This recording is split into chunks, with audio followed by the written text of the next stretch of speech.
यह एक डरावनी और रहस्यमय कहानी है जो एक छोटे से गांव के पास स्थित एक घने जंगल से जुड़ी हुई है।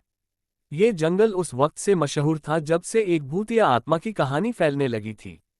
किसी समय इस जंगल में एक बड़ा महल हुआ करता था। महल के अंदर एक बहुत ही खुशहाल परिवार रहता था, राजा और रानी के साथ उनके दो प्यारे बच्चे। लेकिन एक रात ऐसा कुछ हुआ जिसने महल को सुनसान और डरावना बना दिया। एक रात राजा और रानी एक महत्वपूर्ण सभा में थे जबकि उनके बच्चे महल के अंदर सो रहे थे। उस रात अजीब घटनाएं होने लगीं। महल के आसपास घना अंधेरा था और हवा में एक ठंडक सी घुल गई थी। अचानक बच्चों के कमरे से चीखें सुनाई दी। राजकुमार और राजकुमारी का कमरा बंद था और जब नौकर चकरा कर कमरे में पहुंचे तो उन्होंने पाया कि दोनों बच्चे गायब थे। महल के सभी दरवाजे और खिड़कियां बंद थे और बच्चों का कहीं भी पता नहीं चला। गांव वाले मानते थे कि रात को एक भूतिया आत्मा ने बच्चों को खींच लिया था।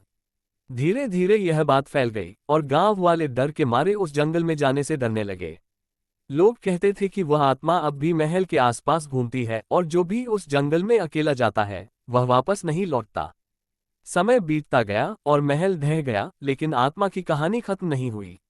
अब ये जंगल और महल का खंडहर एक डरावनी जगह बन गई। रात के समय वहां से गुजरने वाले लोग अक्सर सुनते थे, कभी बच्चों की हंसी, कभी उनकी चीखें और कभी कभी एक भयानक आवाज जो कहती थी, मेरे बच्चों को लाओ। कई सालों बाद एक साहसी लड़का जिसका नाम अर्जुन था, वह इस भूतिया जंगल में जाने का मन बनाता है।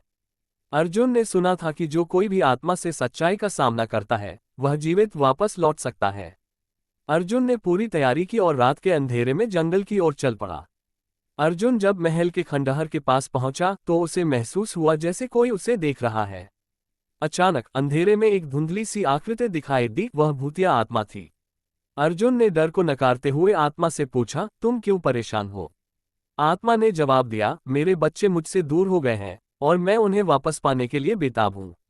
अर्जुन ने पूछा, तुम्हारे बच्चे कहाँ हैं?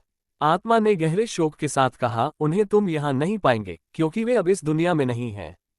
अर्जुन ने समझाया कि आत्मा को शांति की आवश्यकता है और वह तब तक जंगल में लौटकर नहीं जाएगा जब तक कि आत्मा को उसकी सच्चाई का एहसास नहीं होता। कई घंटों तक आत्मा के साथ बातचीत करने के बाद आत्मा ने आखिरकार शांति पाए और वह धीरे धीरे गायब हो गई। अर्जुन ने जंगल से बाहर आकर सबको बताया कि अब वह आत्मा शांति से विश्राम कर सकती है। इसके बाद से उस जंगल में अजीब घटनाएं बंद हो गईं और गांव वाले फिर से वहां से गुजरने में डरने लगे नहीं। लेकिन अर्जुन की बहादुरी की कहानी आज भी लोगों के दिलों में जिंदा है।